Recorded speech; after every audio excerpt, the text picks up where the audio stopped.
Hello friends, engineer માટેના ખૂબ જ અગત્યના જીઓમેટ્રિક સિમ્બોલ અને વેન્ડિંગ સિમ્બોલ એટલે શું, તે કેવી રીતે ડ્રો કરવાના, તેનો ઉપયોગ ક્યાં થાય છે, એના વિશે આજે આપણે ચર્ચા કરીશું. તો પહેલા જોઈએ જીઓમેટ્રિક સિમ્બોલ. એમાં પહેલું છે સ્ટ્રેટનેસ. તો સ્ટ્રેટનેસ એટલે શું એ સમજવા માટે આપણે એક એક્ઝામ્પલ લઈએ. ધારો કે કોઈ એક શાફ્ટ છે, એને આપણે એનો જે ઉપરનો સરફેસ છે એને એનલાર્જ કરીને જોઈએ, ખૂબ જ એનલાર્જ કરીને જોઈએ, તો એનો જે સરફેસ છે એ આવી રીતે દેખાશે, થોડો વેવી હશે, એકદમ સ્ટ્રેટ નહીં હોય, એમાં થોડું થોડું વેરિએશન આવતું હશે. તો આ વેરિએશનને ડ્રોઈંગમાં કેવી રીતે દર્શાવવું, કે આટલું વેરિએશન ચાલશે, તો એ ડ્રોઈંગમાં દર્શાવવા માટેની જે મેથડ છે એ આ જીઓમેટ્રિક સિમ્બોલ છે. એમાં પહેલું છે સ્ટ્રેટનેસ. તો ધારો કે આપણે આવી રીતે બે લાઈન ડ્રો કરીએ, એક ઉપરની લાઈન અને એક નીચેની લાઈન, કે જે બે લાઈનની અંદર એનું આખું વેરિએશન જે છે એ કવર થઈ જાય, તો એ બે લાઈન વચ્ચેનું ડિસ્ટન્સ એને કહેવાય સ્ટ્રેટનેસ. હવે એ ડ્રો કરવા માટેની મેથડ જે અહીંયા ડ્રો કરેલું છે એ પ્રમાણે ડ્રો કરવાનું. પહેલા એનો સાઇડ વ્યૂ ડ્રો કરવાનો, એ શાફ્ટનો સાઇડ વ્યૂ સર્કલ આવશે, એનો ફ્રન્ટ વ્યૂ રેક્ટેંગલ આવશે. ત્યાર પછી આ સરફેસ ઉપરથી આવી રીતે લાઈન ડ્રો કરવાની, અહીંયા આડી લાઈન ડ્રો કરવાની, ધેટ ઇઝ સ્ટ્રેટનેસ, અને અહીંયાની વેલ્યુ લખવાની 0.030, એટલે કે 30 માઇક્રોનની અંદર એનું વેરિએશન કવર થાય છે. તો એવી રીતે બીજું વેરિએશન જે છે ફ્લેટનેસ. ફ્લેટનેસ એટલે શું? તો flatness is same a straightness, એમાં થોડોક ફેરફાર છે. ફ્લેટનેસની અંદર આપણે માત્ર એક જ લાઈન જોઈએ છીએ, આ બે લાઈન વચ્ચેનું ડિસ્ટન્સ માપીએ છીએ. હવે એવી રીતે બે પ્લેન વચ્ચેનું ડિસ્ટન્સ માપો. ધારો કે આ રીતે કમ્પોનન્ટ છે, આ રેક્ટેન્ગ્યુલર કમ્પોનન્ટ અહીંયા દર્શાવેલો છે, તો એનું જે ઉપરનો સરફેસ છે, આ સરફેસ, એને આપણે એનલાર્જ કરીને જોઈએ તો આ રીતે વેવીનેસ દેખાશે, બરાબર? તો આ જે એનલાર્જ સરફેસ છે એનું ઉપરનું પ્લેન, એટલે કે ઉપરનો જે સરફેસ છે એમાંથી પસાર થતું પ્લેન, અને નીચેનો સરફેસ છે એમાંથી પસાર થતું પ્લેન, ધારો કે આનું વેરિએશન આવી રીતે હોઈ શકે, બરાબર? તો ઉપરનું પ્લેન અને નીચેનું પ્લેન, આના વચ્ચેનું ડિસ્ટન્સ એને કહેવાય ફ્લેટનેસ, રાઈટ? આને રિપ્રેઝન્ટ કરવું હોય તો આ રીતે કરાય. ધારો કે આ પ્લેન છે એ 30 માઇક્રોનની અંદર ફ્લેટ છે, તો આ રીતે એનો એરો ડ્રો કરવાનો, અહીંયા એનો સિમ્બોલ ડ્રો કરવાનો, અને અહીંયા એની વેલ્યુ લખવાની. આનો મિનિંગ એ થાય કે આ જે પ્લેન છે એ એની ફ્લેટનેસ 30 માઇક્રોન છે, એનું ઉપરનું પ્લેન અને નીચેનું પ્લેન, આના વચ્ચેનું ડિસ્ટન્સ 30 માઇક્રોન છે, એટલે કે એની વેવીનેસ 30 માઇક્રોનની અંદર કવર થઈ જાય છે. બીજું જોઈએ સિલિન્ડ્રિસિટી. તો સિલિન્ડ્રિસિટી એટલે શું? સર્ક્યુલારિટી એટલે શું? તો સર્ક્યુલારિટી એટલે ધારો કે કોઈ આપણે શાફ્ટ લઈએ, આ એક શાફ્ટ છે, સળિયો છે, એ સળિયાનો જે ડાયામીટર છે, એનો વ્યાસ છે, એનો સરફેસ એને આપણે એનલાર્જ કરીને જોઈએ, ખૂબ જ મોટો કરીને જોઈએ, તો એનો સરફેસ છે થોડોક વેવી આવશે, એકદમ સ્ટ્રેટ નહીં હોય, કર્વેચર શેપ નહીં હોય, પણ એમાં થોડું ઘણું વેરિએશન આવતું હશે. તો આ જે વેરિએશન આવે છે એનું નાનામાં નાનું વેરિએશન અને મોટામાં મોટું વેરિએશન, એ બે માટેનો આપણે ડાયામીટર ડ્રો કરીએ, મોટા મોટો વ્યાસ અને નાનામાં નાનો વ્યાસ. તો આ બે વચ્ચેનું ડિસ્ટન્સ જે આવે એ ધારો કે 0.01001, એટલે કે 1 માઇક્રોન આવે છે, તો એની સર્ક્યુલારિટી 1 માઇક્રોન છે એવું કહેવાય. આ એનો સિમ્બોલ છે, સર્ક્યુલારિટી એટલે સર્કલ 0.001, એટલે કે આ જે સિલિન્ડર છે એનું જે સર્કલ છે એનું વધારેમાં વધારે અને ઓછામાં ઓછું જે વેરિએશન છે દેટ ઇઝ વિધિન 1 માઇક્રોન. એવી રીતે બીજું છે સિલિન્ડ્રિસિટી. તો સિલિન્ડ્રિસિટી એનો સિમ્બોલ અહીંયા ડ્રો કરેલો છે, એક સર્કલ ડ્રો કરો, બે લાઈનો ડ્રો કરી દો. એનો મિનિંગ શું થાય?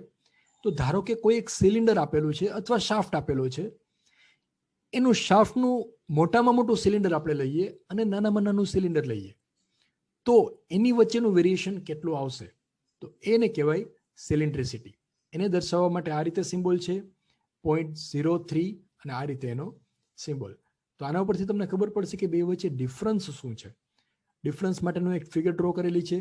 જો આ સર્ક્યુલારિટીનો ડિફરન્સ, સર્ક્યુલારિટી રિપ્રેઝન્ટ કરવી હોય તો એના માટેનો ડાયાગ્રામ છે, અને આ સિલિન્ડ્રિસિટી માટેનો ડાયાગ્રામ છે. તો you can compare the views between circularity and સિલિન્ડ્રિસિટી.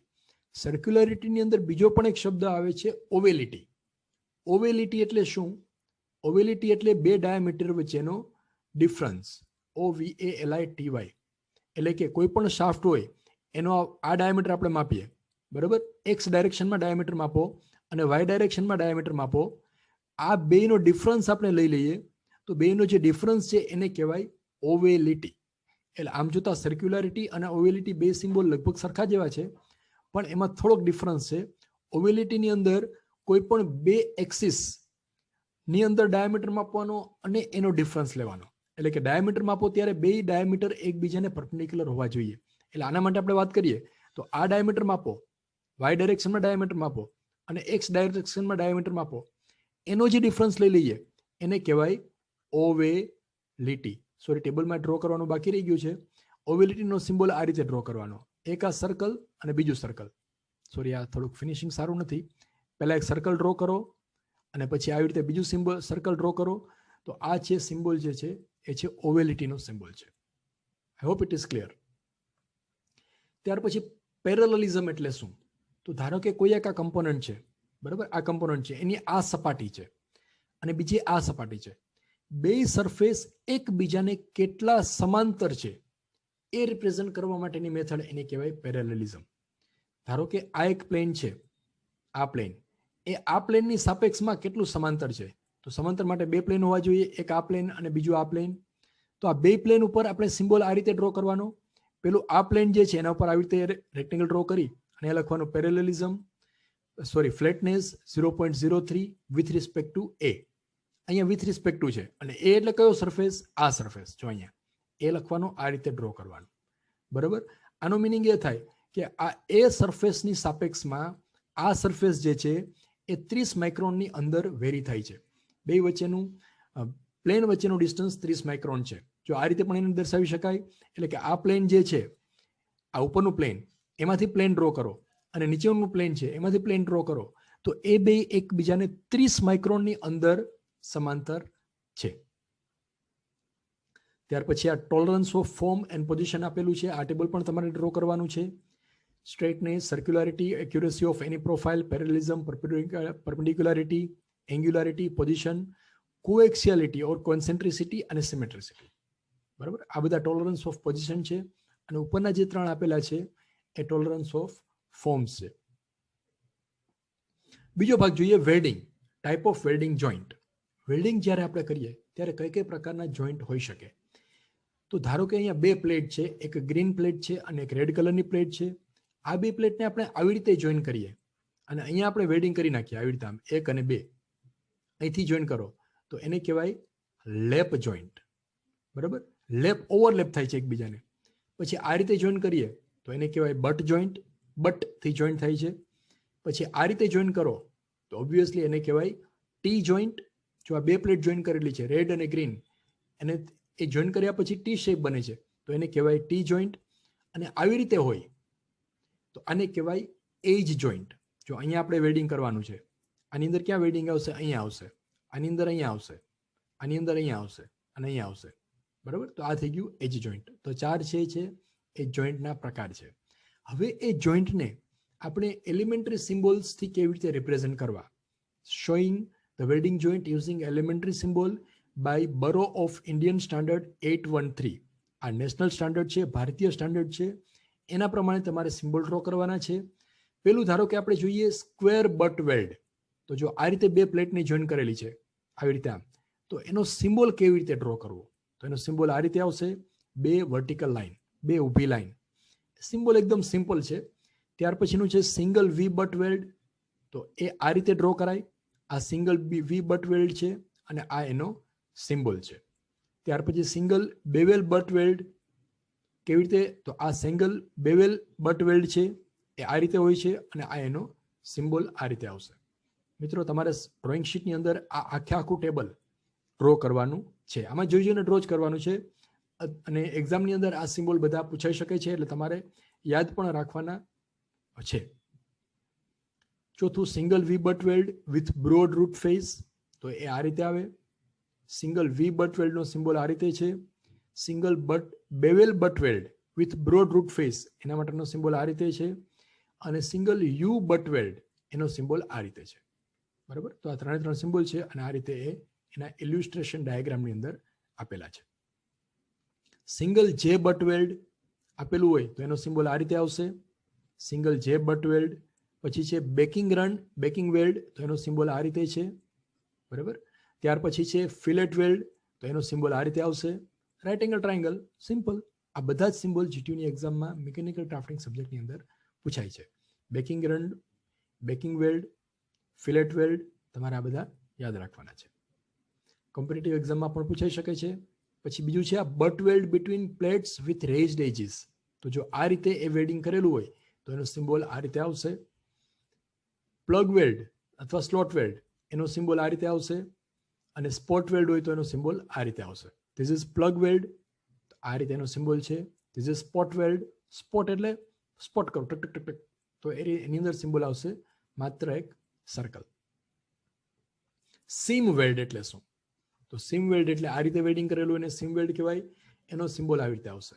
Simple છે, એક સર્કલ અને બે આડી લાઈન. સોરી, ફરી પાછું જોઈ લઈએ. સર્કલ અને બે આડી લાઈન એટલે થઈ ગયું સીમ વેલ્ડ. આ પણ એક્ઝામમાં ઘણી વખત પૂછાયેલું છે. ત્યાર પછી જોઈએ supplementary symbol as per BIS 813. 3 supplementary symbol છે બોર્ડ ઓફ ઇન્ડિયન સ્ટાન્ડર્ડ 813 પ્રમાણે. પેલું છે ફ્લેટ, યુઝ્યુઅલી ફિનિશ્ડ ફ્લશ, તો એનો સિમ્બોલ છે ફ્લેટ લાઇન એટલે કે સીધી લાઇન. બીજું છે કોન્વેક્સ, તો કોન્વેક્સ શેપ આવે. ત્રીજું છે કોન્કેવ એટલે એનું ઉલટું કોન્કેવ શેપ આવે. તો આ ત્રણેય સિમ્બોલ સપ્લિમેન્ટરી સિમ્બોલ છે as per board of Indian standard 813. તમારે એઝ ઇટ ઇઝ આખું ટેબલ ડ્રો કરી દેવાનું છે. ત્યાર પછી આવે છે application of supplementary joint. Supplementary જોઈન્ટના ઉપયોગો. Flat single V butt weld હોય તો એ આ ટાઈપનો હોય છે અને એનો સિમ્બોલ આ રીતે ડ્રો કરાય. એક વી લખો અને ઉપર એક લાઇન ડ્રો કરો. This is flat single V butt weld.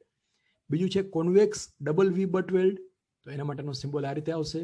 એ આ રીતે વેલ્ડિંગ જોઈન કરેલું હોય તો એને સિમ્બોલથી આ રીતે દર્શાવી શકાય.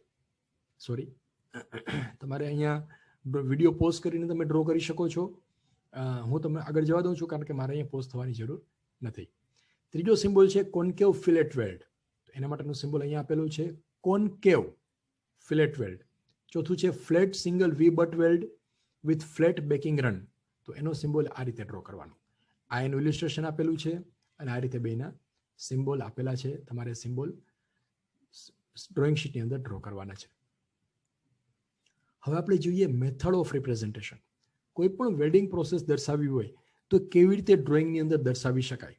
તો આ રીતે દર્શાવી શકાય. 4 પેરામીટર એના માટે અગત્યના છે. પહેલું છે વેલ્ડિંગ સિમ્બોલ, એ અહીંયા ડ્રો કરવાનો. રેફરન્સ લાઇન અહીંયા ડ્રો કરવાની. એરો લાઇન અહીંયા ડ્રો કરવાની અને આને કહેવાય આઈડેન્ટિફિકેશન લાઇન. અને અહીંયા આગળ જે વેલ્ડિંગ કરેલું હોય એ સરફેસ હોય, જ્યાં આગળ વેલ્ડિંગ કરવાનું છે એ સરફેસ અહીંયા નીચે આવશે. હવે એક આપણે જોઈએ ગેસ વેલ્ડિંગ અને આર્ક વેલ્ડિંગ બે કેવી રીતે રિપ્રેઝન્ટ કરવાના. Indicating welding process on the drawing. ધારો કે આ એક બે પ્લેટ જોઈન કરેલી છે, એક યલો પ્લેટ અને ગ્રીન પ્લેટ. આ બે પ્લેટને આપણે અલગ અલગ રીતે જોઈન કરીએ છીએ. આટલો પોર્શન છે એને આપણે ગેસ વેલ્ડિંગથી જોઈન કરીએ છીએ અને આટલો પોર્શન છે એને આપણે આર્ક વેલ્ડિંગથી જોઈન કરીએ છીએ. તો ડ્રોઈંગની અંદર એ કેવી રીતે દર્શાવવું? તો પહેલા યલો કલરનું જે જોઈન્ટ છે એને આ રીતે દર્શાવાય, ગ્રીન કલરનું જોઈન્ટ છે એને આ રીતે દર્શાવાય અને એ બેની વચ્ચે અહીંયા આપણે કઈ પ્રોસેસ કરીએ છીએ? ગેસ વેલ્ડિંગ કરીએ છીએ. તો અહીંયા એરો ડ્રો કરી અને આપણે ઉલટો ટ્રાયંગલ ડ્રો કરવાનો. અહીંયા લખવાનું gas. So this is called as gas welding between yellow and green joint, right? તો અહીંયા આપણે ગેસ વેલ્ડિંગ કરીએ છીએ. એવી રીતે આ બે પ્લેટ છે, આ ગ્રીન પ્લેટ 1 અને ગ્રીન પ્લેટ 2, એ બેને આર્ક વેલ્ડિંગથી જોઈન કરેલા છે. તો એનો સિમ્બોલ આપણે ડ્રો કરવો હોય તો આ રીતે ડ્રો કરવાનું. આ બેને જોઈન કરી દો, અહીંયા લાઇન ડ્રો કરો, આવી રીતે એરો ડ્રો કરો, આમ ઉલટો આર્ક ડ્રો કરો, ટ્રાયંગલ ડ્રો કરો, અહીંયા લખો આર્ક. તો એઝ ઇટ ઇઝ આપણે આ સિમ્બોલ ડ્રો કરવાના છે. આ ફિગર તમારે ડ્રો નથી કરવાની, તમારે ડ્રો કરવાની છે આ ફિગર. સોરી, આમાં તમને ન સમજાય. હું અહીંયા સર્કલ જે ડ્રો કરું એ ફિગર તમારે ડ્રો કરવાની આવશે. પછી એ નામ લખી દેવાનું, this is gas welding and this is arc welding. બરાબર મિત્રો, આના પછીના ત્રીજા ભાગની અંદર બીજા બધા સિમ્બોલ્સ જોઈશું. જો તમને સારું લાગ્યું હોય તો તમે લાઇક, શેર અને કમેન્ટ કરી શકો છો. Thank you. Thanks for watching. Keep watching.